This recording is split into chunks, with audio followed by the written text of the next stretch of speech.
Moi, j'avais quelque chose une pensée enfin, je peux poser une question, frère? Bien sûr. Donc, toute la semaine, j'avais une pensée dont je n'arrivais pas à trouver la réponse. Avec toutes les dérives qu'on voit et qu'on entend, notamment les prêtres pédophiles qui détruisent la vie des enfants, des femmes aussi, qui violent. Et les fausses résurrections préparées, programmées. Et quand on entend les gens en parler, enfin ceux qui ne connaissent pas le Seigneur, et du coup je me disais, est-ce qu'on aura encore le courage dans quelques années, puisque les dérives vont en grandissant, est-ce qu'on aura encore le courage de parler du Seigneur librement? Et est-ce que les gens seront encore promptes à écouter quand on leur parle du Seigneur? Donc, ça m'a vraiment... c'est une pensée qui ne m'a pas quitté toute la semaine.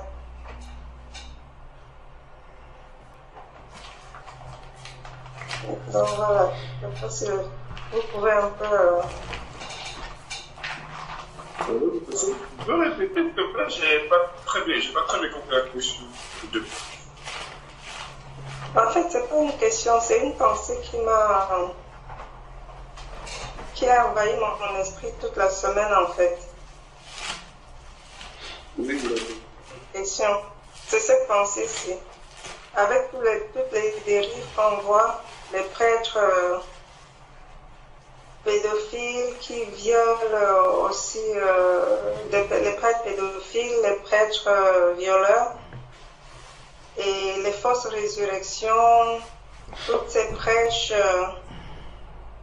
enfin toutes ces personnes qui parlent de Jésus dans le but d'avoir de l'argent aussi, et ça se répand et ça va en grandissant. Et la question qui me passait qui me hantait l'esprit, c'était est-ce qu'on pourra toujours arriver à parler de Jésus aisément comme on le fait aujourd'hui, quoi? Et est-ce que les gens seront prêts à nous écouter, à prêter l'oreille? Alors, si je peux répondre, en tout cas apporter des éléments de réponse dans la parole du Seigneur. Si on prend dans Matthieu chapitre 24, Matthieu chapitre 24, verset 12. Gloire à Jésus. J'étais exactement sur ce verset.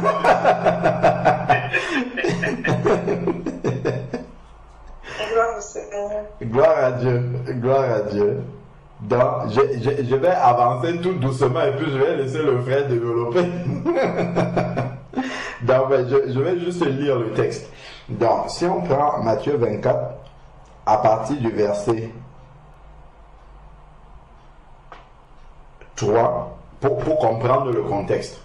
C'est pour ça que je prends plus haut, mais effectivement, le verset, c'est du côté d'où le frère disait. Donc, si on prend à partir du verset 3, donc on sait que là, on est dans le contexte de la fin des temps, ainsi de suite.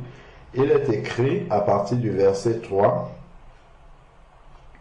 il s'assit, Jésus, sur le mont des Oliviers, et les disciples vinrent en privé lui dire, dis-nous quand arrivera-t-il, dis-nous quand cela arrivera-t-il.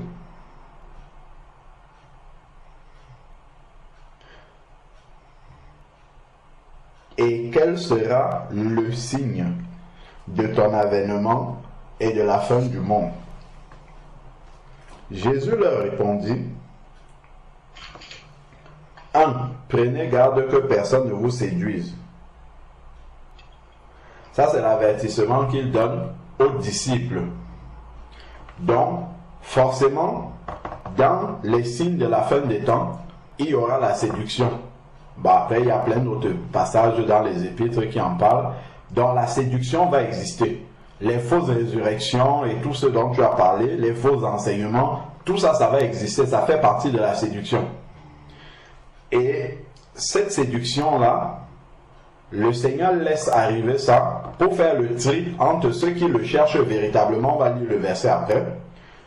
Entre ceux qui le cherchent véritablement, de ceux qui veulent s'approcher simplement comme ça par, je ne sais pas, avec des motivations autres que rechercher véritablement le Seigneur. Donc, il dit, prenez garde que personne ne vous séduise. Donc, forcément, la séduction, par exemple, c'est pas quelque chose que Dieu va enlever. Il va laisser ça arriver parce que c'est déjà prophétisé ici, là. Ça va forcément arriver et ça va aller grandissant. Ça ne va pas aller en diminuant. Ça va aller grandissant, vu les versets qu'on voit là. Donc ensuite, la séduction.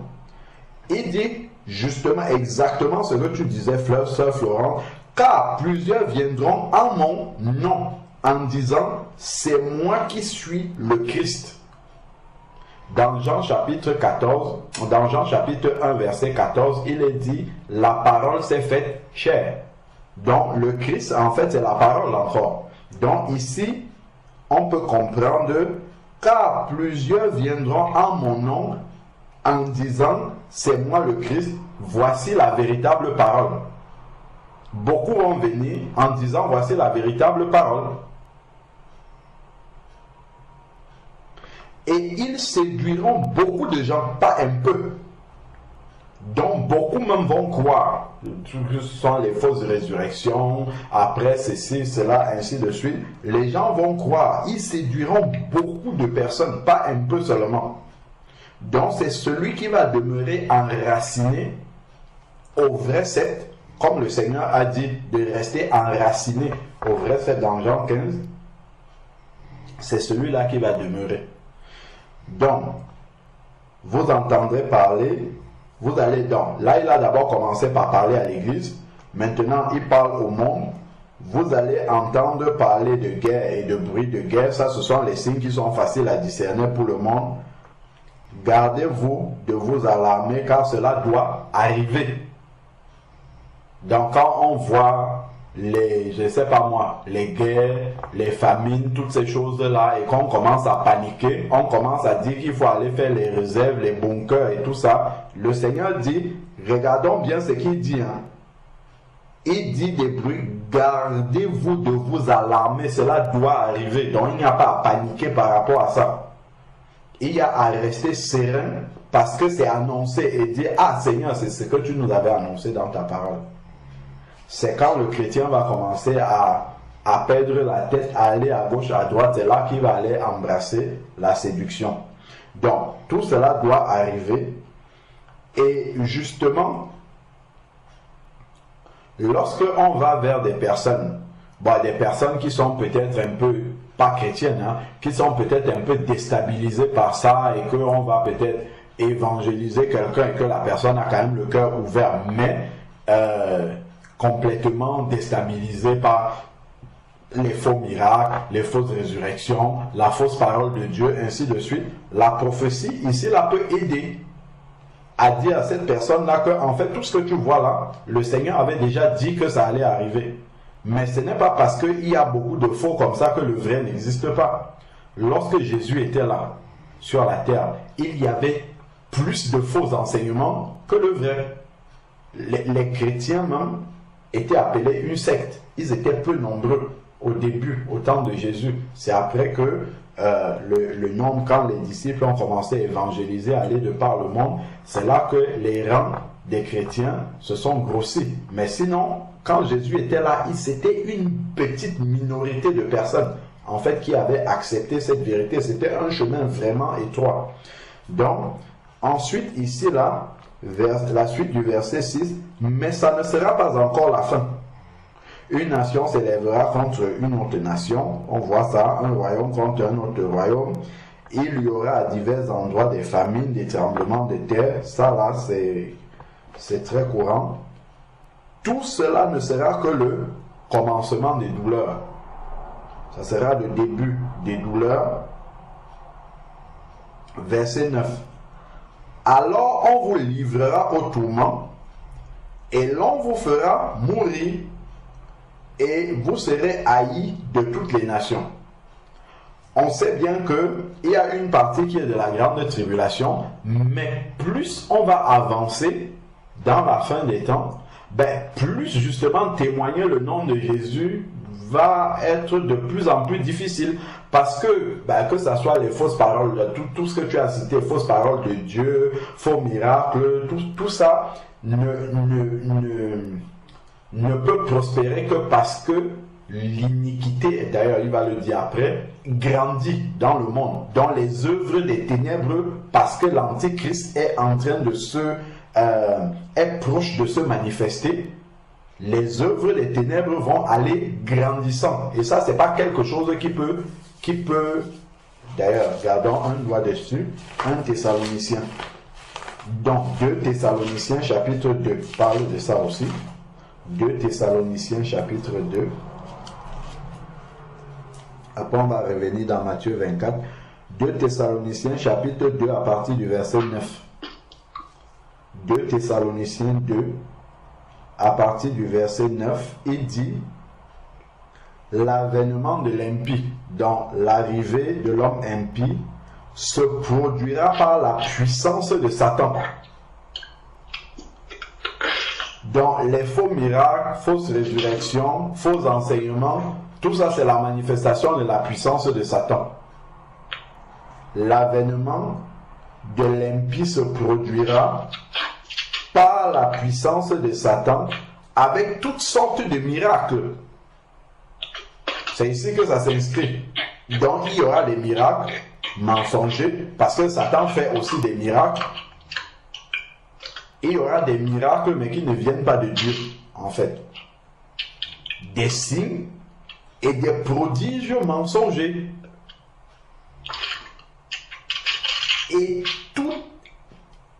Et des prodiges mensongers avec toutes les séductions de l'injustice.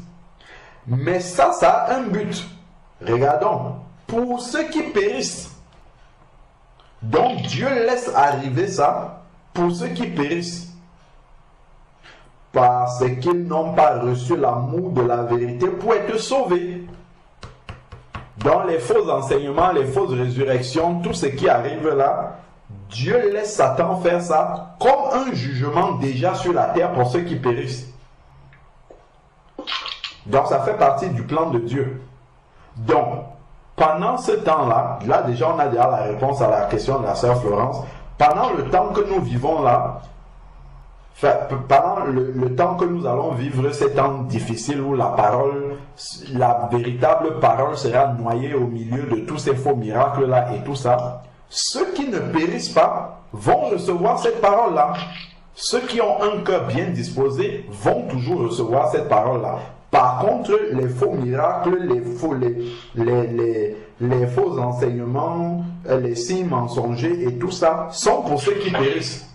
Donc il y a d'autres personnes qui vont embrasser ça, mais c'est parce que elles n'ont pas reçu l'amour de la vérité pour être sauvées. Donc elles n'ont pas aimé la vérité, elles n'ont pas recherché la vérité pour être sauvées.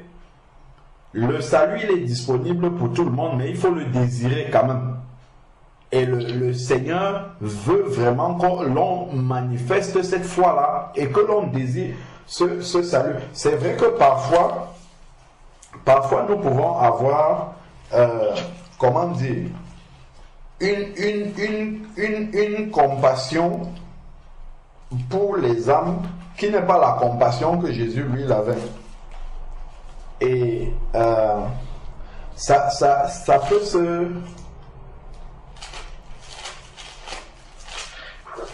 Ça peut se confondre. En fait, cette compassion-là peut se confondre avec le véritable amour de Dieu, alors que en fait, ce sont des sentiments charnels que nous avons. Mais ce n'est pas le véritable amour de Dieu pour les âmes que nous manifestons. Je vais expliquer ça. Prenons dans Marc, ici, là, chapitre 7. ça touche un peu le message que le frère Georges avait partagé sur les sentiments qui étaient en Christ. Si nous prenons Marc chapitre 7 verset 24 sur la femme cananéenne, c'est un exemple juste pour illustrer ce que je suis en train de dire. Donc Jésus partit de là et s'en alla au territoire de Tyr. Il entra dans une maison. Il voulait que personne ne le sache. Mais il ne put rester caché, car une femme dont la fille avait un esprit impur entendit parler de lui et vint se jeter à ses pieds. Donc voilà une étrangère qui vient se jeter aux pieds de Jésus. D'ailleurs, on dit que cette femme était grecque, donc elle n'était même pas grecque d'origine syro-phénicienne, donc elle ne faisait pas partie du peuple d'Israël. Elle lui demandait de chasser le démon de sa fille. Normalement, si nous on voit un incroyant, donc un étranger, il ne faisait pas partie du peuple d'Israël, pour nous aujourd'hui, ça correspond à quelqu'un qui n'est pas dans la famille en Christ. Donc c'est un païen qui vient vers un chrétien pour lui demander de chasser un démon de son enfant. On va dire, mais voilà une âme à gagner à Christ. Donc il faut dorloter cette âme-là. Il faut vraiment la chouchouter et l'amener d'une manière bien charnelle comme ça pour qu'elle entre dans le royaume des cieux. Donc on va tout faire pour amener cette personne-là comme si en fait le salut de la personne dépendait de nous. Mais regardons un peu ce que le Seigneur lui va faire.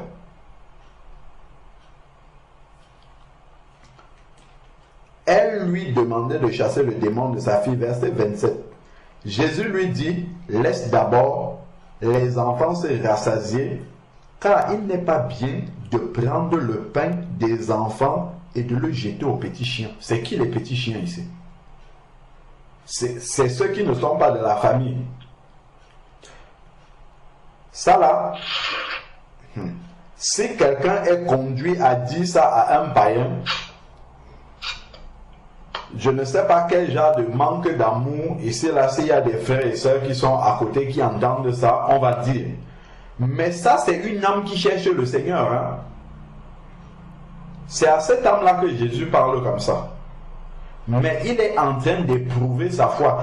C'est-à-dire que l'examen-ci par lequel Jésus est en train d'éprouver la foi de cette femme-là, si elle passe cet examen-ci, elle ne pourra pas tenir la main de Jésus et lâcher la main de Jésus un autre jour. Et ça, c'est ce que nous, on ne comprend pas.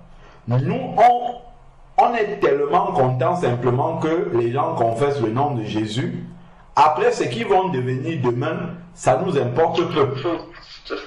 Pourtant, le Seigneur, lui, il préfère prendre 3 personnes qui vont finir dans le royaume des cieux qu'une foule, et toute la foule la meurt dans le désert d'Israël. Regardons tous ceux qui sont sortis d'Égypte. Je ne sais pas combien de millions ils étaient. Combien sont entrés dans la terre promise de Josué et Caleb, de cette génération-là. Sinon, tout le monde est parti. Personne n'est entré dans la terre promise. De toute une génération. Donc, l'examen, en fait, c'est dès le début que Jésus lui pose le test. Si tu traverses ce test-ci, c'est sûr que tu vas marcher jusqu'à la fin avec lui. Mais si déjà tu loupes ce test-ci, ce qui est clair, c'est que s'il avait abaissé le niveau, tu serais venu, mais dès la première difficulté, là, tu vas t'en aller. Et ça, c'est un aspect sur lequel nous n'avons pas de discernement. Nous, on voit seulement la minute là. Il faut qu'une âme accepte le Seigneur là. Et une fois qu'elle a confessé Jésus, après c'est bon. Mais sauf que dans la marche, si cette âme-là n'a pas les racines, elle va abandonner la marche. Donc Jésus, oui, Seigneur, voilà la femme qui répond maintenant. Oui, Seigneur, lui répondit-elle. Elle ne s'est pas énervée, elle n'a pas insulté Jésus. Mais les petits chiens, elle accepte sa condition de petit chien dont Jésus a parlé. Mais les petits chiens sous la table mangent les miettes des enfants. Donc je suis prêt à prendre même les miettes quand on a fini de servir Israël. ceux pour qui le Messie est venu d'abord, les miettes qui tombent là, moi je suis prêt à les prendre. Donc, elle manifeste une foi extraordinaire. Donc, elle passe le test. Elle passe l'examen de foi avec le Seigneur. Oui, Seigneur, lui répondit-elle. Voilà. Verset 29. Alors, il lui dit, à cause de cette parole de foi que cette femme-là vient de faire, du fait qu'elle se contente de manger les petites miettes, à cause de cette parole, là, en fait, elle a passé le test. Donc, ça, à cause de cette parole, le démon est sorti de ta fille, elle a obtenu ce qu'elle voulait, et quand elle rentra à la maison, elle trouva que l'enfant était étendu sur le lit et que le démon était sorti. Donc, on voit ici, il y a plusieurs exemples comme ça, le frère avait bien détaillé ça, où on voit la manière dont le Seigneur lui conduit les choses. Donc, si ici, c'était une âme qui n'avait pas reçu l'amour de la vérité, qui n'avait pas l'amour de la vérité pour être sauvée, comme on a vu dans 2 Thessaloniciens, elle aurait proprement insulté Jésus ou bien simplement abandonné ce que le Seigneur lui disait, elle se serait retournée et partie de manière triste, un peu comme l'histoire du jeune homme riche qui dit qu'il a fait tous les commandements depuis son bas âge. Le Seigneur dit, oui, ok, c'est bon, va maintenant, vends tes biens, donne aux pauvres, viens et suis-moi. Et là, il est reparti tout triste. Donc, il n'a pas persévéré, il n'a pas passé le test. Parce que Jésus savait déjà que, ok, même si je baisse le standard de l'évangile pour lui permettre de venir à Christ et de penser que, en fait, les choses vont être faciles, simples comme ça, dès qu'il va venir, dès que je vais poser la première condition, il va regarder tous les biens matériels qu'il a, il va dire non, moi je ne peux pas suivre Christ, je m'en vais plutôt fructifier mon commerce et tout, et il va abandonner la marche avec Jésus-Christ. Donc Jésus lui a posé le test dès le début, et donc lui-même il s'est disqualifié pour ce test-là. Parce que si Jésus avait baissé le standard, il serait entré, mais il n'aurait pas persévéré, il n'aurait pas eu de racine. Donc, ça nous montre que ces miracles mensongers que Jésus laisse arriver là, l'avènement de l'impie se fera par des miracles si mensongers, a un but. Il y a des personnes qui vont se disqualifier avec ça. Il est écrit dans Romains chapitre 3, verset 19, qu'à la fin, toute bouche sera fermée. Personne ne pourra contester avec le Seigneur. Donc, ces miracles mensongers là, si Dieu laisse arriver ça, c'est parce qu'il y a un but qui va accomplir le plan du Seigneur. Ce n'est pas Dieu qui envoie ces miracles-là, mais ça va accomplir le plan du Seigneur. Revenons dans Matthieu chapitre 24.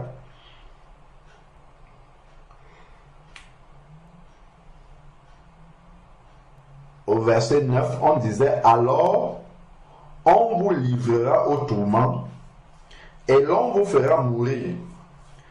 On sait que ces paroles-ci vont arriver au paroxysme lors de la grande tribulation. Mais déjà, plus on va avancer le mystère de l'iniquité, l'approche de la manifestation de l'homme impie va arriver avec beaucoup de difficultés pour témoigner l'évangile.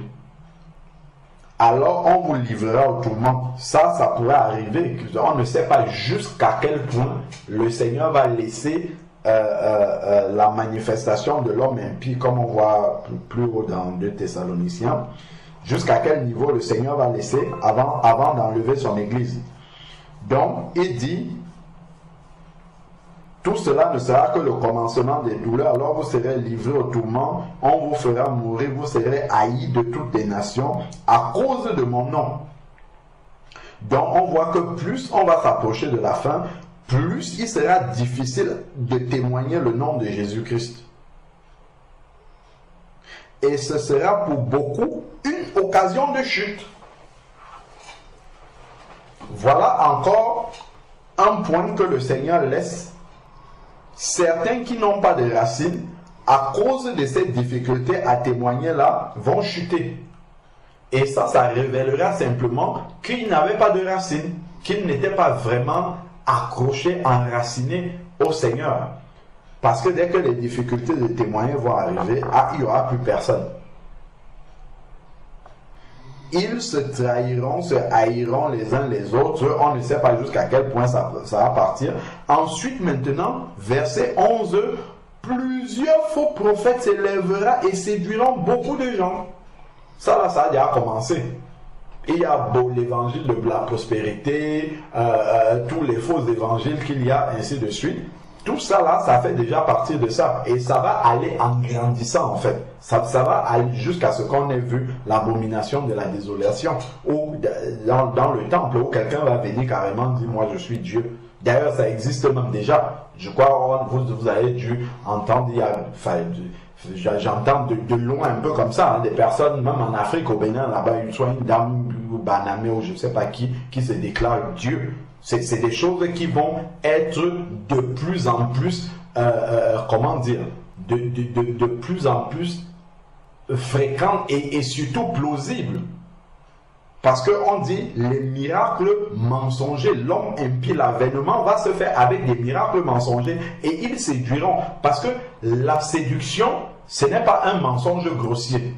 La séduction, c'est un fin mensonge. Donc, c'est quelque chose qui ressemble beaucoup à la vérité, mais ça ne l'est pas. C'est dans les petits détails qu'on fait la différence entre ce qui est de la séduction et ce qui est la vérité.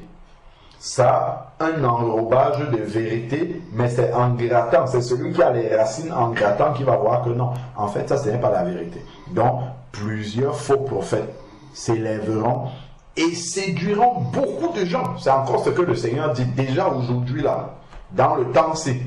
Et regardons un peu les milieux où il y a le plus de personnes qui disent qu'ils prient Dieu, qu'ils cherchent Dieu. Est-ce que ce ne sont pas les milieux où il y a le plus de personnes? Est-ce que ce n'est pas les milieux où il y a le plus de séduction aujourd'hui? Si, c'est bien ce qu'on voit. C'est dans ces milieux, parce que le diable, puisque c'est la masse qu'il veut, donc il va aller taper là où il y a beaucoup de personnes. Il sait que forcément au milieu là, il y en a beaucoup qui n'ont pas de racines. Donc il va pouvoir séduire beaucoup de personnes. Donc ils séduiront beaucoup de personnes. Ça fait partie des signes de la fin des temps. Et en raison, voilà le verset 12 dont parlait le frère, en raison du progrès de l'iniquité, l'amour du plus grand nombre se refroidira. Je ne vais pas commenter, je vais laisser le frère parler de ça. Ensuite, maintenant, au verset 13, il dit, celui qui persévérera jusqu'à la fin sera sauvé. C'est-à-dire que même si cette parole prend tout son sens dans la grande tribulation, forcément, il y aura une grande difficulté pour ceux qui sont enfants de Dieu, peu importe à quel moment l'enlèvement va arriver, il y aura de grandes difficultés à continuer à vivre sa foi, à continuer à témoigner le nom de Jésus-Christ. Donc il y aura besoin de persévérer jusqu'à la fin, jusqu'au son de la trompette. Il faudra s'accrocher et continuer à faire ce travail. Et d'ailleurs, c'est ce qu'il dit au verset 14. Cette bonne nouvelle du royaume sera prêchée dans tout le monde entier pour servir de témoignage à toutes les nations, alors viendra la fin. Donc le Seigneur n'a pas dit que comme il y aura les guerres, les bruits de guerre, les faux prophètes, on vous livrera au tourment, vous serez haïs par mon nom, ainsi de suite, la bonne nouvelle doit s'arrêter. Non, c'est écrit ici, la bonne nouvelle du royaume sera prêchée. Donc nous, on ne doit pas s'arrêter pour se demander quelles sont les conditions. D'ailleurs, l'apôtre Paul le dit à Timothée. Il y a quelque chose que l'apôtre Paul dit à Timothée. Allons dans, je crois que c'est dans 2 Timothée qu'il lui dit ça.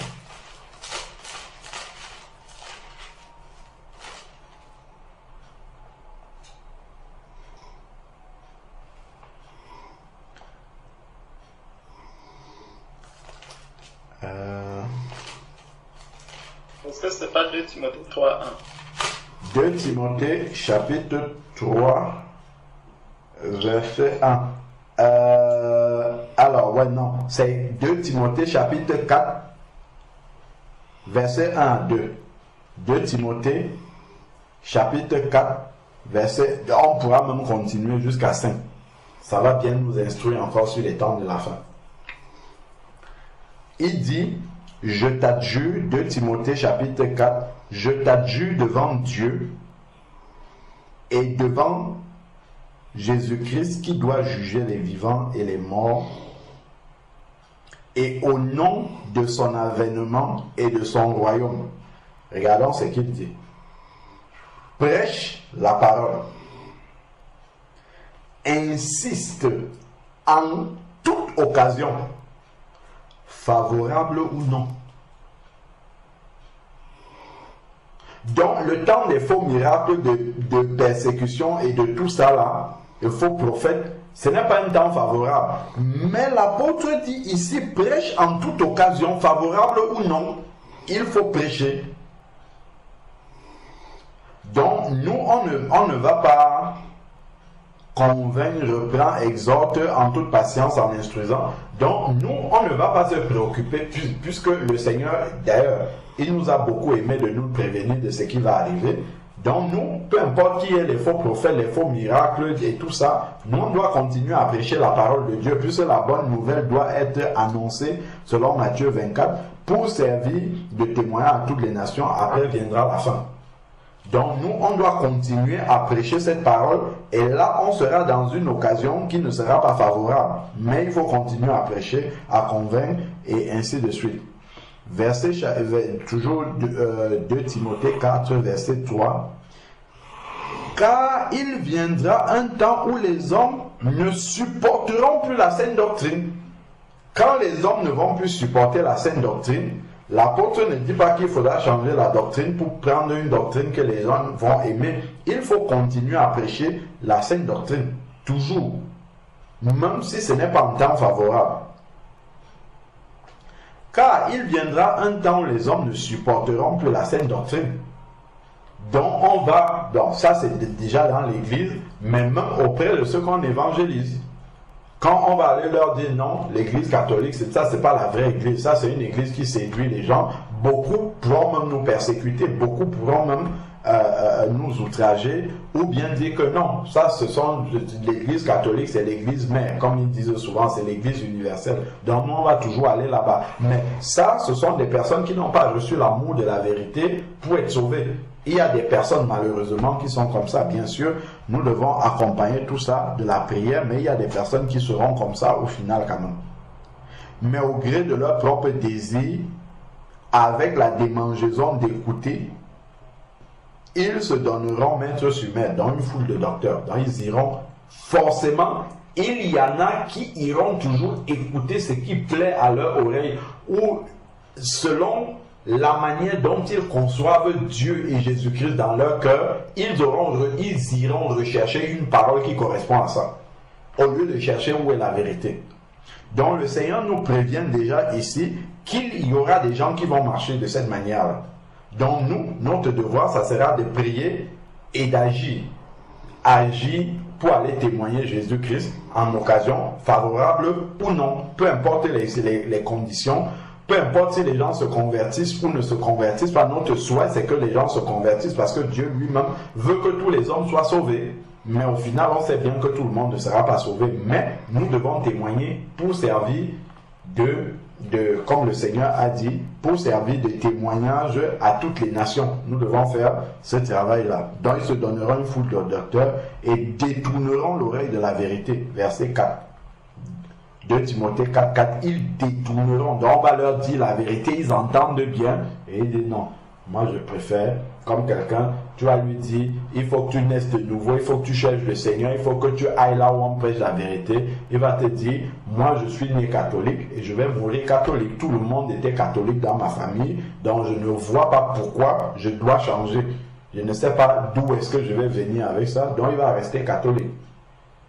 Tu vas prier, tu vas exhorter, mais lui il restera comme ça. Il y a des gens qui seront comme ça et il y aura des âmes aussi qui vont changer, qui vont accepter la vérité. Donc comme nous on ne sait pas, nous devons simplement porter toutes ces âmes-là en prière et faire le travail de témoignage, que ce soit en des occasions favorables ou non. Donc ils vont tourner maintenant les oreilles vers les fables. Mais toi sois sobre en tout, supporte les souffrances. Donc il y aura les souffrances liées, mais ça c'est pour l'homme de Dieu, mais même de manière générale pour le chrétien qui veut témoigner, fais l'œuvre d'un évangéliste, remplis bien ton service. Donc voilà un peu pour ma part ce que je voulais dire sur cette question-là.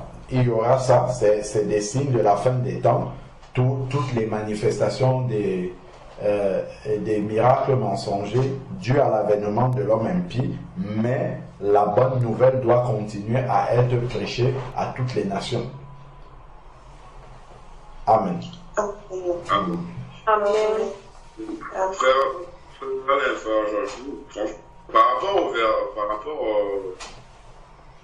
au 2 Timothée chapitre 4, et je lis, je te conjure devant Dieu et devant le Seigneur Jésus-Christ, qui doit juger les vivants et les morts, au nom de son apparition et de son royaume. Parole insiste en toute occasion favorable au nom. Reprend, censure, exhorte avec toute douceur et en instruisant. Car il viendra un temps où les hommes ne supporteront pas la sainte doctrine, mais ayant la démangeaison d'entendre des choses agréables. Ils se donneront une foule de docteurs, selon leur propre désir, détourneront l'oreille de la vérité et se tourneront vers les fables. Mais toi, sois sobre en toutes choses, supporte les souffrances, fais l'œuvre d'un évangile, remplis bien ton ministère. C'est pour moi, je sers déjà de libation et le moment de mon départ approche. J'ai combattu le bon combat, j'ai achevé la course, j'ai gardé la foi. Désormais, la couronne de justice m'est réservée. Le Seigneur, le juste juge, me la donnera dans ce jour-là, et non seulement à moi, mais encore à tous ceux qui auront aimé son avènement. Amen. Par rapport à ça, frère, en fait, il y a un passage, en fait, quand il dit, prêche la parole. En fait, c'est par rapport quand il dit ce passage-là, en fait, je dis que ça m'a triste un peu parce que je vois de nos jours, on n'a pas encore atteint ce stade-là, parce que quand il dit prêcher la parole, incessant toute occasion, favorable, même, je dirais même par exemple, lorsqu'on croise une personne dans la rue, une personne dans le train, même quand on croise un sans-abri, par n'importe quel moment. Je sais pas si vous me comprenez, en fait, c'est pour dire que vraiment, on n'a pas encore atteint ce but-là, hein, franchement, de vraiment envie de se porter, même quand on est pressé le matin pour aller, on se dit, bon, on est pressé pour aller en retard, on peut aller au travail, vraiment prendre le temps, la personne à côté de nous, sachant que nous-mêmes, on est déjà libre et cette personne-même, elle est encore en prison. On ne sait pas peut-être cette personne a passé une nuit affreuse ou elle aimerait entendre des choses agréables, une vérité qui peut lui sauver la vie. Mais bon, c'est une réalité. Même moi-même, je prends le train et tout. Je me rends compte que vraiment, j'ai pas encore cette portée-là d'annoncer la parole. Et c'est triste. En fait, comment dire ça? Et il y a aussi un défaut, c'est que on le parle aux gens qu'on se sent, on va dire, à l'aise, on va dire qu'on a l'habitude de parler. Et ça s'est passé hier dans mon travail. J'étais à table avec mes collègues de travail, l'heure de pause, et ils ont commencé à parler des trucs, de l'homosexualité. Et je les ai dit, franchement, c'est contre nature, c'est absurde, que c'est vraiment un truc, c'est abominable, les animaux ne le font pas, pourquoi les autres? Et il y a une dame, elle a dit, elle trouve normal que 2 hommes, en fait, c'est plus, on va dire, convenable que 2 hommes élèvent un enfant. Moi, je dis, mais quel est l'exemple, où est l'exemple qu'ils vont apporter l'enfant? Je les ai expliqué que tout part comment dire ça, je trouve pas le mot. Tout part de l'éducation. Tout part de l'éducation. Et elle me dit, aujourd'hui, on verra avec et tout. Après, moi, je l'ai pris, je l'ai dit, franchement, c'est contre nature. Dieu, je lui ai demandé, j'ai expliqué qu'au début, Dieu a créé l'homme et la femme, pas l'homme et l'homme. Comment veux-tu deux hommes puissent se reproduire? Voilà, j'ai expliqué des choses comme ça. Et ils m'ont dit, bah, qui c'est qui a écrit la Bible? C'était Dieu par l'esprit. Dieu a envoyé l'esprit, son esprit à l'homme et tout. Franchement, en fait, quand j'ai expliqué ces choses-là, encore, tu vois que pour eux, ils ont une sorte de voile sur le. Même nous, quand on était dans le monde, quand on nous expliquait ces passages-là, je n'arrivais pas à comprendre. Encore le passage, quand la dame dit, les chiens ramassent les miettes qui sont sur la table. Moi, je pensais que la dame, en fait, elle donnait à manger seulement dans ce passage qu'on a lu tout à l'heure. Moi, au début, quand je le lisais, je pensais que le passage, c'était. Maintenant que je le comprenais, c'est que c'était la dame, au lieu qu'elle donne à manger à ses enfants, elle donne aux chiens. Et elle laisse ses enfants au pauvre. Et moi, j'ai compris dans ce passage, et que c'est au fur et à mesure, bien sûr, j'ai pu comprendre, en fait. Et pour expliquer que eux-mêmes, lorsque je les ai parlé de l'évangile, enfin, bien sûr, en allant dans leur sens, entre guillemets, c'était voilé pour eux, en fait. C'était voilé. Et franchement, ils ont essayé de me faire rentrer dans leur sens. Au final, franchement, j'étais dégoûté. Ils étaient vraiment dégoûtés. Je suis sorti de la table, je les ai laissés dans leur délire. Franchement, voilà, juste pour dire, on n'a pas vraiment atteint ce stade de cette perfection d'annoncer la parole, favorable ou non, en fait. Voilà. Dieu vous bénisse.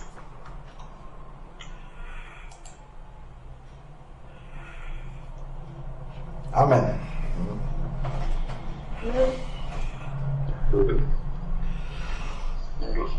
Gloire à Dieu.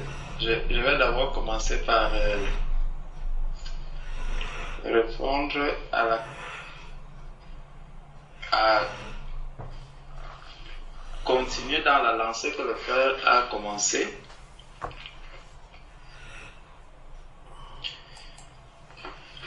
Donc dans Matthieu, si nous revenons dans Matthieu 24, où le frère était, Matthieu chapitre 24, le frère a tout expliqué, il m'a laissé un morceau. Mais merci frère, parce que tu laisses une affaire. Amen, amen. Et partage. Tout à fait, et il m'a laissé un très bon morceau. Donc, à partir du verset 11, il dit, plusieurs faux prophètes s'élèveront et ils séduiront beaucoup de gens. Ils séduiront beaucoup de gens. Il dit au verset 12, et parce que l'iniquité se sera accrue. Donc, l'iniquité se sera accrue. Nous voyons que le Seigneur, lorsqu'il parle de l'iniquité, l'iniquité n'est rien d'autre que le péché. Et donc, le Seigneur nous montre que, justement, l'un des signes de la fin des temps, c'est que le péché va aller grandissant dans le monde. On le voit à travers tout ce qui se passe, la pédophilie, la zoophilie, bref, la dégradation des mœurs que l'on voit aujourd'hui, des personnes qui marchent nues, et toutes ces choses-là, elles nous montrent que l'iniquité est en train d'aller de manière croissante. Et ce n'est pas pour que ça puisse encore diminuer, parce que rien de tout ça ne va encore diminuer dans le monde. Si nous prenons 2 Timothée chapitre 3, 2 Timothée chapitre 3, c'est l'apôtre Paul qui s'adresse à Timothée et il lui dit, sache que dans les derniers jours, il y aura des temps difficiles. Dans les derniers jours, il y aura des temps difficiles. Les temps difficiles pour un enfant de Dieu, justement, quand un enfant de Dieu entend par temps difficiles, il faut voir deux types de temps difficiles. Les temps difficiles peuvent être par rapport à la chair. Les temps difficiles pour un enfant de Dieu peuvent aussi être par rapport à son salut, par rapport à la difficulté qui va arriver pour pouvoir marcher par l'esprit. Ça, c'est le temps difficile. Parce que quand on regarde longtemps en avance, on voyait comment les enfants étaient obéissants, comment les hommes, par exemple, la question du divorce, on n'en parlait pas. Les trucs comme l'homosexualité, on n'en parlait pas. C'était vraiment des choses qui n'étaient pas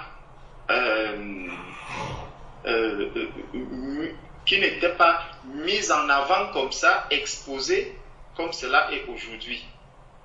Donc il y a le péché qui était vraiment moins présent, pas qu'il était moins présent, mais comme la parole de Dieu dit, on appelle ce qui est mal bien et ce qui est bien mal.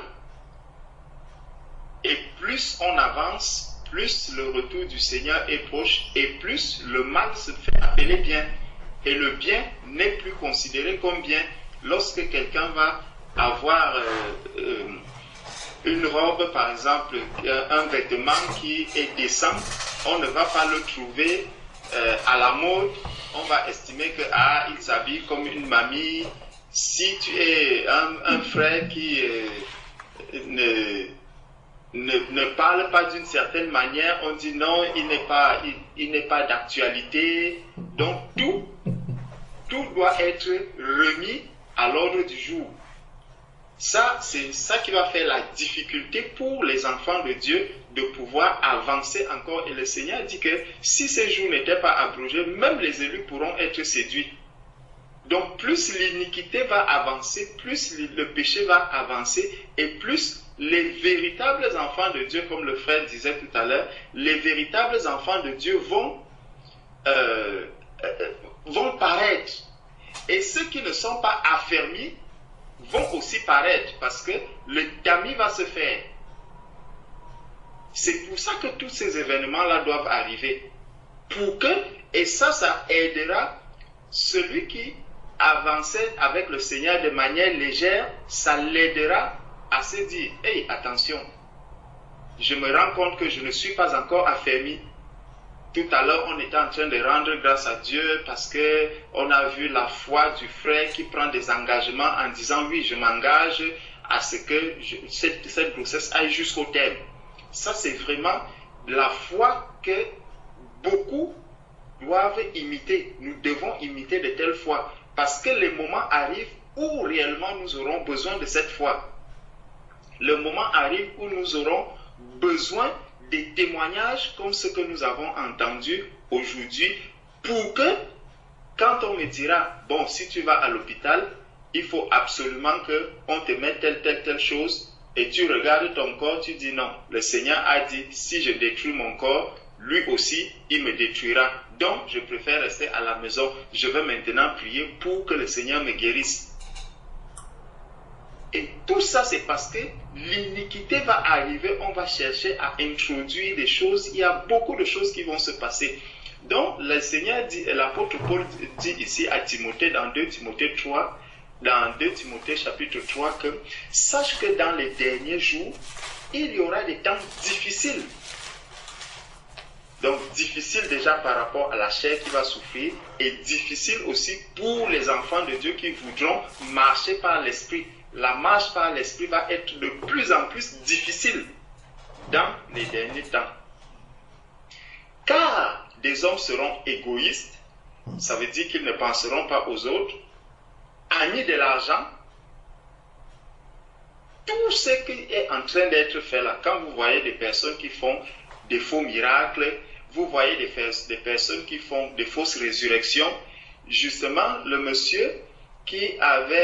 y a un monsieur qui avait fait soit une fausse résurrection et tout ça. Aujourd'hui, je lisais un peu l'histoire de ce monsieur et semble-t-il, il doit être le pasteur le plus riche du monde. C'est quelqu'un qui est tellement riche. Et c'est lui qui a fait ce truc. Quand je lisais aujourd'hui sur le net, je lisais un peu l'histoire de cette fausse résurrection. Et on dit que c'est un monsieur tellement riche. Tellement riche. Ça, c'est l'amour pour l'argent. Parce que plus tu vas faire ces miracles, plus les hommes vont voir et plus les hommes seront attirés vers toi. Les hommes diront, ah, il faut que j'aille chercher la guérison, il faut que j'aille chercher ceci. Même les enfants de Dieu peuvent être séduits par ces choses. Quand un enfant de Dieu voit comment il est en train de souffrir dans sa chair, il voit la maladie, il entend qu'il y a un pasteur là-bas ou un prêtre qui fait des grands miracles. Dès qu'il te pose la main, si tu souffrais du cancer, le cancer finit. Si tu étais aveugle, tu commences à voir. Si tu fais ceci, tu commences seulement à... Tout cela, tout ton corps est restauré. Tu te tournes vers cette personne, tu te fais imposer les mains. Malheureusement, au lieu que tu guérisses, tu deviens comme un animal. Tu commences à brouter les herbes. Au lieu que tu guérisses, tu commences plutôt à crier comme si tu étais un oiseau. Tout ça, c'est parce que on s'est tourné vers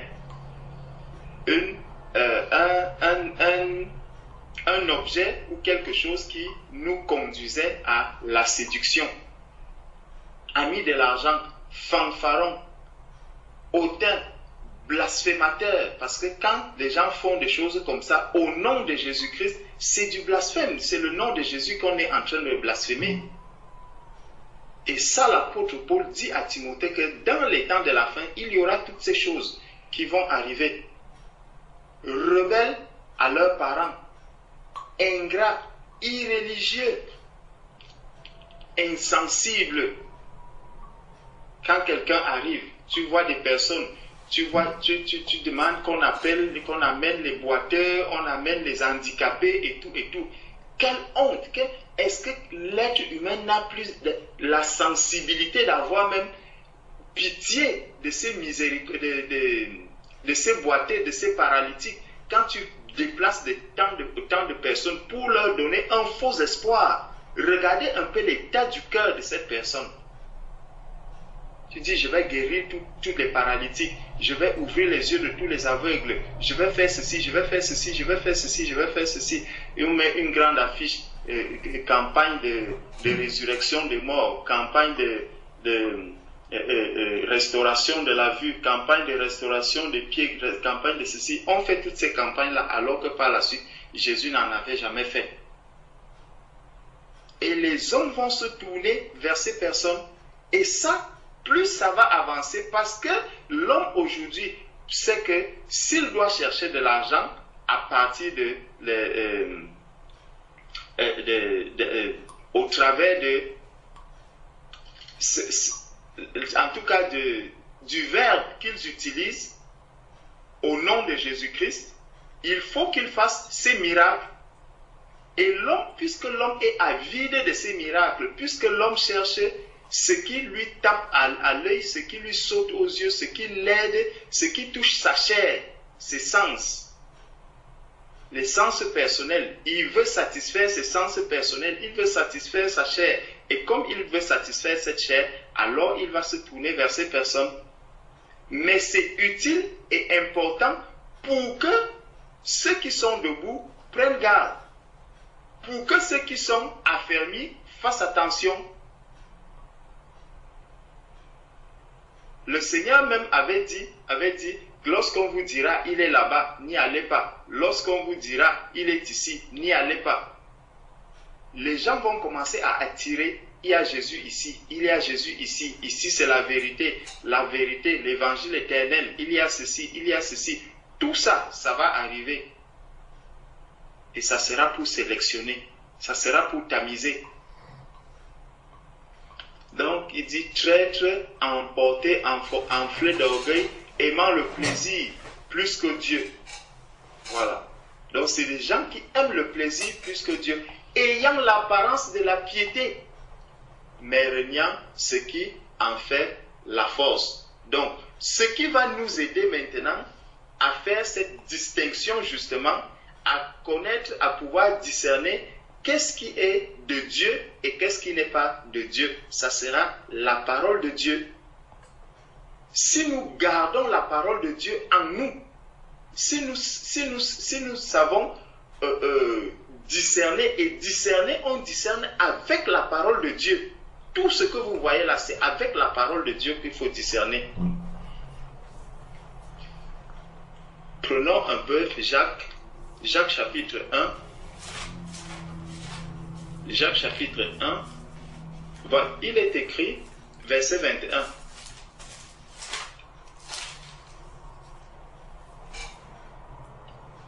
Bon, commençons au verset 19. Sachez-le, mes frères bien-aimés, ainsi que tout homme soit prompt à écouter, lent à parler, lent à se mettre en colère, car la colère de l'homme n'accomplit pas la justice de Dieu. Verset 21, c'est pourquoi, rejetant toute souillure, donc celui qui est un enfant de Dieu doit rejeter toute souillure et tout excès de malice. Recevez avec douceur la parole qui a été plantée en vous et qui peut sauver vos âmes. Donc, pour résister à cette séduction, pour tenir pendant ces moments difficiles, il faut que nous puissions recevoir la parole, donc la parole qui a été plantée en nous. Attendez. Il dit, c'est pourquoi, rejetant toute souillure et tout excès de malice, recevez avec douceur la parole qui a été plantée en vous et qui peut sauver vos âmes. Donc, c'est la parole de Dieu qui peut sauver nos âmes. La parole qui a été plantée en nous, on nous dit dans Jean chapitre 1, au commencement était la parole. La parole était avec Dieu, la parole était Dieu. Donc, c'est cette parole-là qui est venue habiter en nous. Et c'est cette parole-là qui peut sauver nos âmes. Donc, il faudrait que nous soyons vraiment enracinés dans cette parole, que nous puissions chercher à comprendre réellement qu'est-ce que Dieu a dit, quelles sont les promesses de Dieu, qu'est-ce que Dieu a révélé à l'Église pour la fin des temps, pour ces temps difficiles. Ceux qui ne lisent pas la parole ne pourront pas les connaître.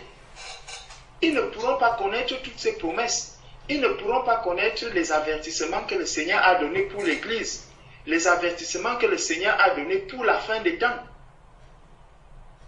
Si nous ne lisons pas la parole de Dieu, si nous ne méditons pas la parole de Dieu, si nous ne gardons pas la parole de Dieu, nos âmes ne pourront pas être sauvées parce que nous ne serons pas à l'abri. Nous ne connaîtrons pas comment est-ce que je dois savoir que ça c'est un faux miracle, ça c'est une fausse prophétie, ça c'est un mensonge, ça c'est ceci. Tout ça, le Seigneur nous dit que nous ne devons pas rejeter les prophéties, mais nous devons les examiner. Comment est-ce que je peux examiner si je ne connais pas la parole de Dieu? C'est avec la parole de Dieu que nous allons pouvoir tenir dans ces temps difficiles. Ce n'est qu'avec la parole de Dieu. Si je n'ai pas la parole de Dieu, ça sera difficile. La parole le Seigneur nous dit encore dans Marc chapitre 13.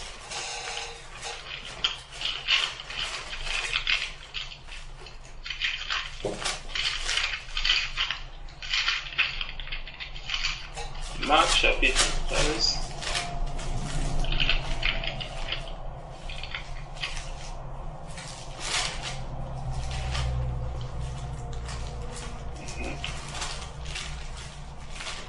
C'est justement ce qu'on était en train de dire. Il dit, Marc chapitre 13, à partir du verset 19, « Car la détresse en ces jours sera telle qu'il n'y a point eu tel qu'il n'y a point eu de semblable depuis le commencement du monde que Dieu a créé jusqu'à présent. Donc, quand nous voyons de telles choses, tout ce qui se passe là, tout ce que tu es en train de décrire, ma sœur, ça nous rappelle que nous sommes vraiment à la fin des temps. Et ça va se multiplier. Regardez seulement comment est-ce que le nombre des religions, le nombre de religions, comment il s'est multiplié de manière rapide à un moment donné. Parce qu'avant, on connaissait juste quelques dénominations, certaines dénominations leaders, c'est elles qu'on connaissait. Mais à un moment donné, il y a eu un foisonnement des églises réveillées.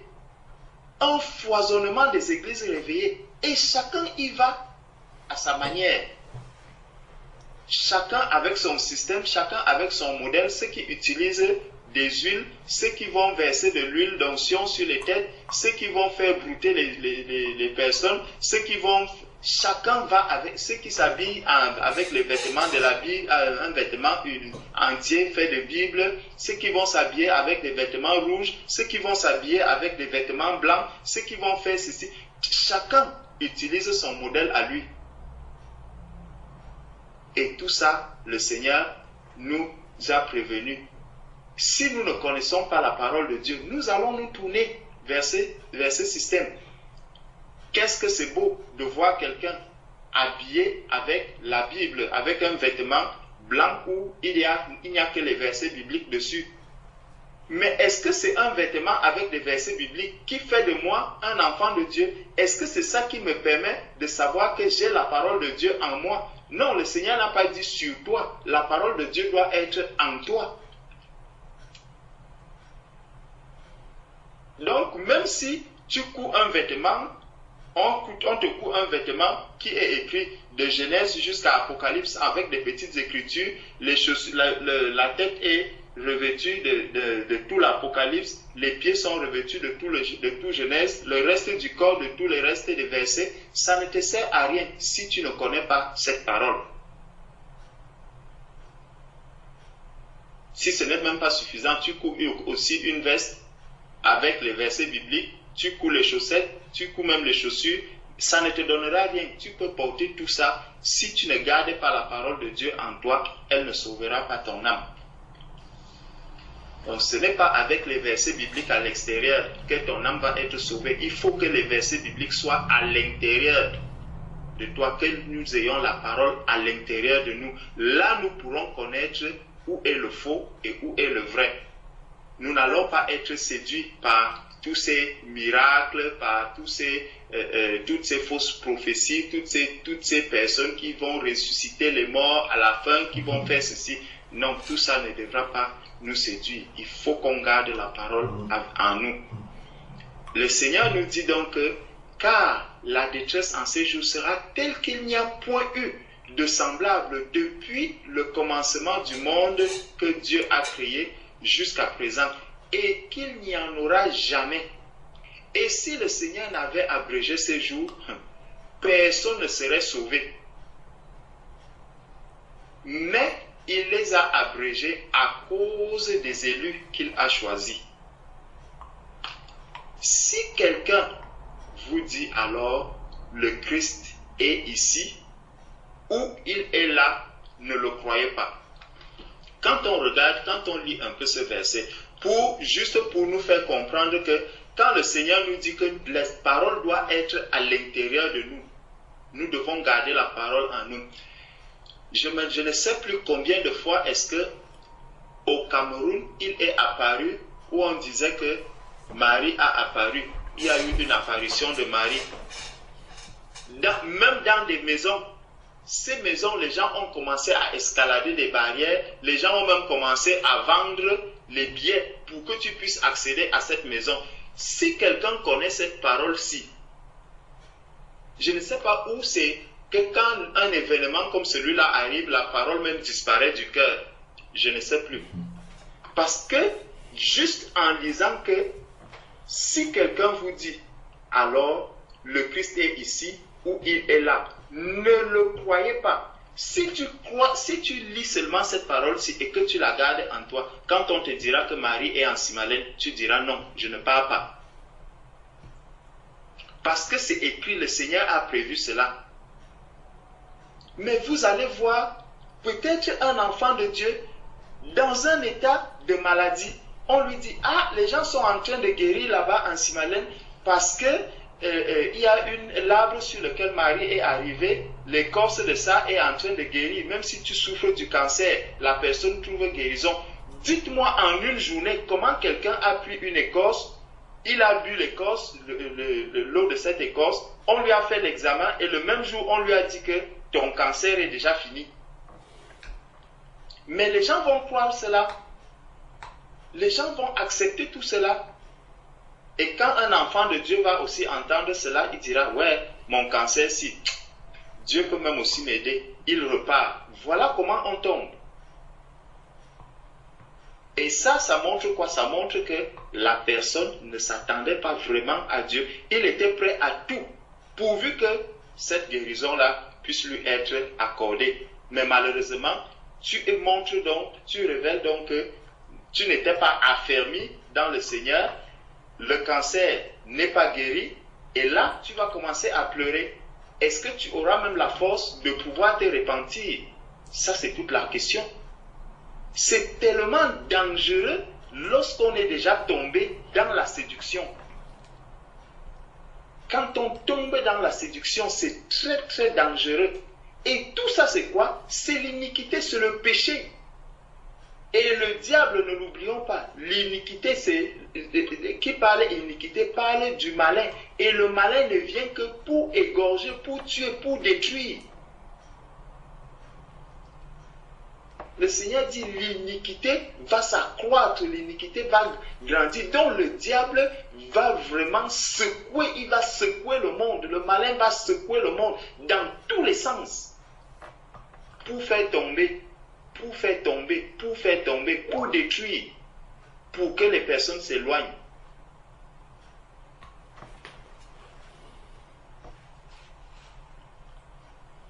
Donc, la séduction, les personnes vont commencer à séduire. Il y a un verset, regardons un peu dans Proverbes. Donc, voir dans Proverbes, chapitre 7. Proverbes chapitre 7.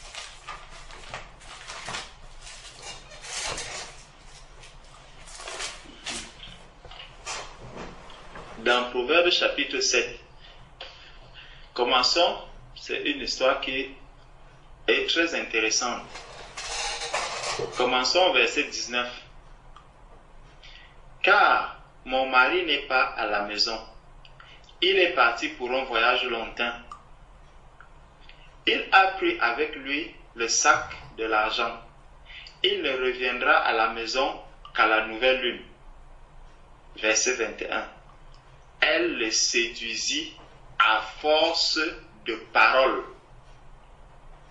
À force de paroles, elle entraîna par ses lèvres doucereuses. Elle se mit tout à coup à le suivre. Il se mit tout à coup à la suivre comme le bœuf qui va à la boucherie, comme un fou qui lit pour le châtier. Vous voyez, avec la parole, c'est avec la parole que la séduction va être énorme. La séduction, on va séduire avec des paroles. Quand vous voyez un peu aujourd'hui le marketing, on fait le marketing, les techniques de marketing, elles se multiplient. Tout ça, c'est la séduction. Les gens apprennent la séduction dans le monde. On apprend à séduire dans le monde. Il y a des écoles de séduction. Des écoles de séduction, les gens vont à l'école pour apprendre à séduire. Et ça, c'est pas le parler. Regardez un peu ces personnes qui font ces faux miracles, qui font ceci. C'est des personnes qui parlent très bien. Quand on va te présenter l'évangile de la prospérité, quand on va te présenter les huiles d'onction, on va te vendre une huile, on va te vendre même des bouteilles en te disant ça c'est le sang de Jésus-Christ qu'on est en train de te vendre. Quelqu'un va t'embellir ça avec des très belles paroles. il va habiller ça avec des très belles paroles. Tout ça, c'est du blasphème. Tout ça, c'est du blasphème. C'est l'iniquité qui s'est accrue.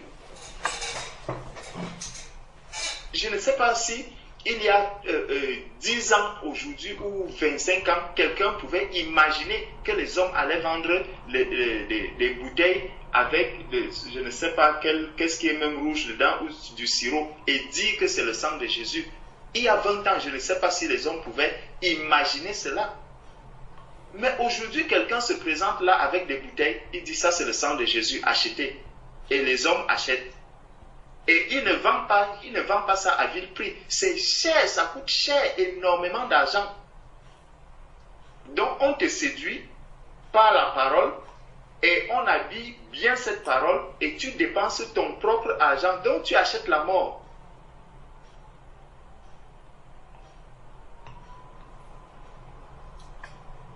Elle le séduisit à force de parole. Elle l'entraîna par ses lèvres doucereuses.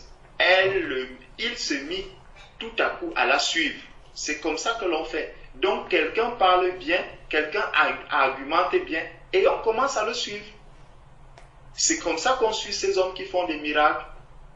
Généralement, c'est souvent du bouche à oreille. Tu vas entendre, oh, quand tu vas là-bas on aide beaucoup les gens. Hein. Là-bas, on fait beaucoup de miracles. Hein. Là-bas, il y a même des gens qui vont s'occuper, ils vont vous aider, ils vont vous donner de quoi manger. Après le partage, on va vous donner ceci, on va même vous assister. Si tu as même des enfants, il y a des personnes qui vont s'occuper de ces enfants.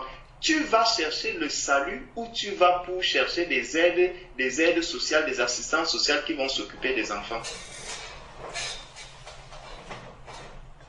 L'iniquité, ce serait accru. Et parce que l'iniquité se sera accrue, la charité du plus grand nombre se refroidira. La charité, l'amour envers le Seigneur va même être refroidi parce qu'on sera en train de...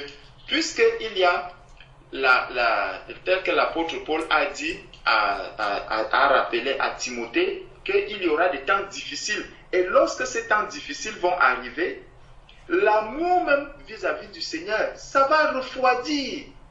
Je ne pourrai plus aimer Dieu. Parce que quand je dois aller, quand je regarde, on me dit, si tu vas à l'hôpital, il y a telle chose. Si tu fais ceci, forcément il faut te compromettre. Si tu fais ceci, forcément il faut te compromettre. Si tu dois faire ceci, forcément il faut te compromettre. Quand je regarde toute ma vie, c'est comme si j'étais déjà cerné de toutes parts. Qu'est-ce que je dois faire? Je ne peux accepter que la compromission. C'est là que les gens vont commencer à tomber. Et si tu ne peux pas, si tu refuses de te compromettre, alors les temps difficiles attaquent vraiment ta chair. Les temps difficiles vont vraiment arriver dans ta chair et tu vas bien souffrir. Et cette souffrance, est-ce que tu es sûr que tu vas pouvoir tenir? Le Seigneur même a dit que si ces jours ne sont pas abrégés, même les élus pourront être séduits et tomber. Donc, il y a des temps difficiles qui arrivent et il faut qu'on se prépare. Il faut que notre foi soit ferme. Il faut qu'on médite la parole de Dieu. Il faut qu'on garde la parole de Dieu en nous. Il faut qu'on soit persévérant. Aujourd'hui, on a encore la grâce d'avoir la communion fraternelle. Il faut qu'on bénéficie, qu'on profite de toutes ces choses au moment où elles sont encore disponibles. Les temps viendront où nous ne pourrons plus nous asseoir comme ça un soir pour dire nous allons partager, nous allons louer le Seigneur, adorer le Seigneur, prier. Toutes ces choses-ci, elles nous seront difficiles. Si nous ne nous habituons pas à la communion fraternelle maintenant, si nous ne comprenons pas que la communion fraternelle est utile, importante en ce moment, ce n'est pas lorsqu'il y aura des temps difficiles que nous allons nous accorder une quelconque importance à la communion fraternelle. Non, ça ne sera pas possible. Si maintenant où nous pouvons encore nous asseoir, prendre ta Bible, lire ta Bible, la méditer, ce n'est pas quand ces temps difficiles vont véritablement arriver que je pourrais avoir le courage de prendre encore ma Bible. Non. Maintenant, nous avons encore la possibilité de prier, de louer, d'adorer, de prêcher en public, de parler du Seigneur là où nous sommes. Lorsque les temps difficiles arriveront, je ne suis pas sûr que si je n'ai pas appris à le faire maintenant, c'est en ce moment que je pourrais apprendre. Non, ça sera trop tard. Forcément, je vais tomber dans la compromission. Forcément, je me dirais que je n'ai aucune autre possibilité de m'en sortir que d'aller me compromettre. Et là, je vais me tourner vers ceux qui font ces miracles, vers ceux qui vont vous dire, non, venez ici, dès que vous faites ceci, on va vous donner à manger, vous faites ceci. Les gens vont commencer à perdre leur salut à cause seulement de la nourriture. Parce que quand vous regardez un peu la manière dont le Seigneur a traité le peuple d'Israël, on comprend que rien qu'avec la famine, beaucoup de personnes mouraient seulement à cause de la famine. Donc si les gens mouraient à cause de la famine, dans l'ancienne alliance, ça veut dire que même dans la nouvelle alliance, si le Seigneur instaure, et il a parlé des famines, quand ces famines vont arriver, les gens vont perdre le salut à cause de la famine. Tu vois quelqu'un qui fait 2 jours, 3 jours, 4 jours, il n'a pas à manger. La première proposition qu'on va lui faire, il va tomber. Il dit non, Dieu comprendra. Dieu comprendra et il se compromet. Tout ça, c'est pourquoi? Parce qu'on ne s'est pas affermi dans la parole de Dieu. Parce qu'on a compris que ces temps difficiles, on ne va pas les préparer par la chair. Non. Ce n'est pas par la chair que les temps difficiles vont être préparés. C'est par l'esprit. Il faut que l'esprit soit vraiment affermi, que je sois un chrétien affermi spirituellement. Un chrétien préparé pour ces temps difficiles. Alors je pourrais tenir. Aujourd'hui, on voit déjà des personnes qui vont courir parce qu'ils entendent que voilà, il y a tel qui est en train de faire telle chose là-bas, j'ai besoin d'obtenir telle ou telle chose, je vais courir voir telle personne. Non, le Seigneur a dit, le chemin est étroit et resserré. Et il dit, seuls les violents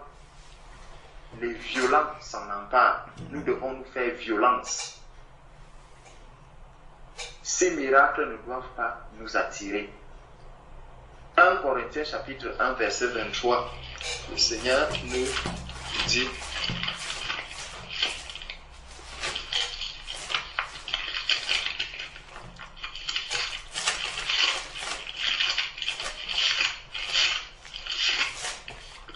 dans 1 Corinthiens chapitre 1, du verset 20 au verset 23. Où est le sage? Où est le scribe? Et où est le disputeur de ce siècle? Dieu n'a-t-il pas convaincu de folie la sagesse du monde?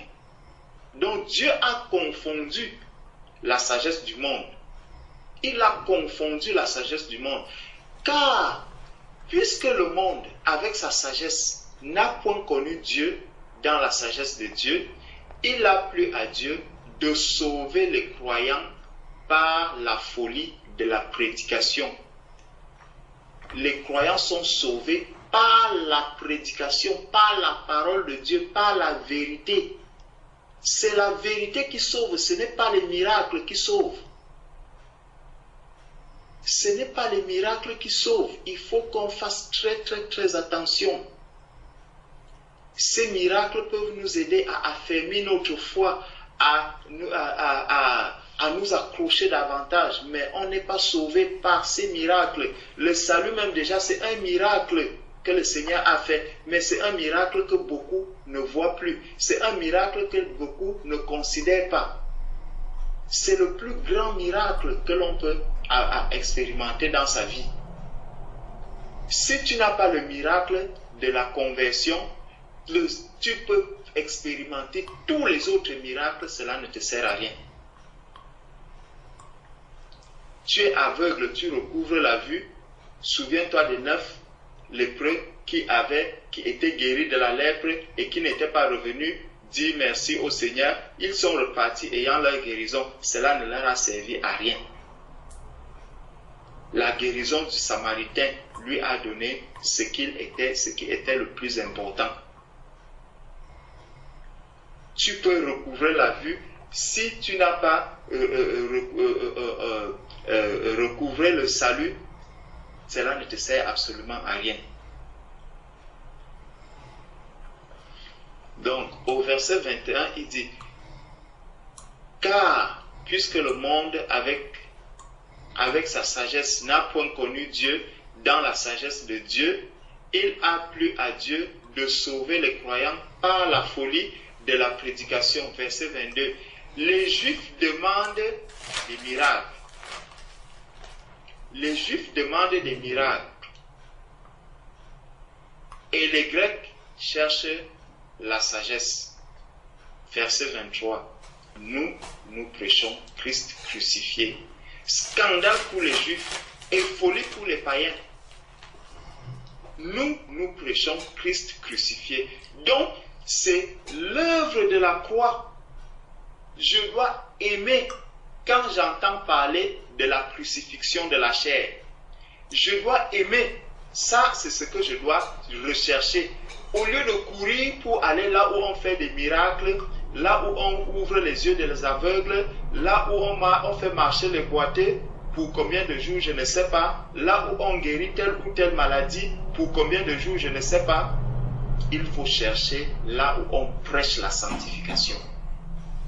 Il faut chercher là où on prêche la crucifixion de la chair. Il faut chercher là où on prêche la sanctification. Rechercher la paix et la sanctification sans laquelle nul ne verra le Seigneur. Là, quand tu arrives à cet endroit, l'esprit est dans la joie. L'esprit n'est pas dans la joie parce que tu te retrouves dans un endroit où on va guérir 5000 malades, mais où les hommes vivent dans la prostitution, où les hommes vivent dans la fornication. Cet endroit ne peut pas réjouir l'Esprit de Dieu que tu as reçu. Ton esprit sera dans la joie lorsque, arrivant quelque part, j'entends comment on me dit persévérer dans l'amour, persévérer dans la sanctification, recherchez la sanctification, sanctifiez vos cœurs, purifiez vos pensées, sanctifiez-vous, car les temps sont mauvais.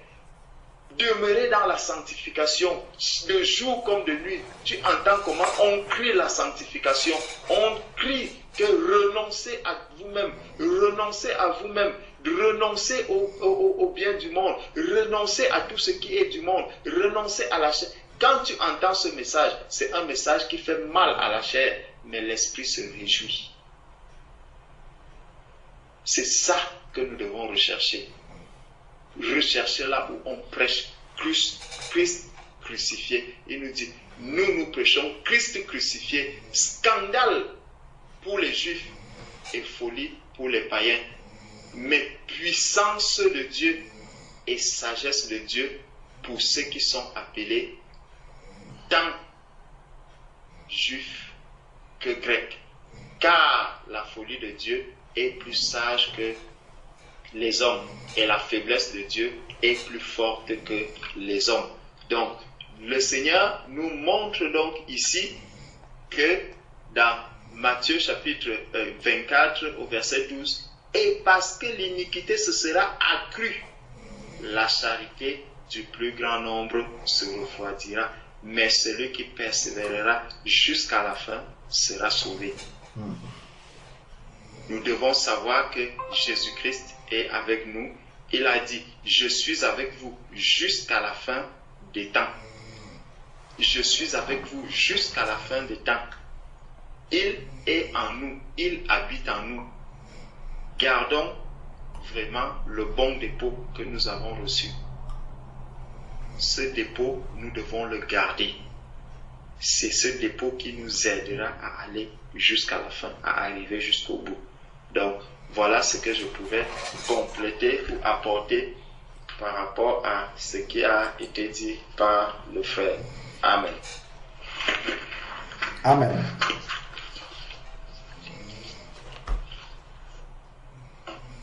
Amen.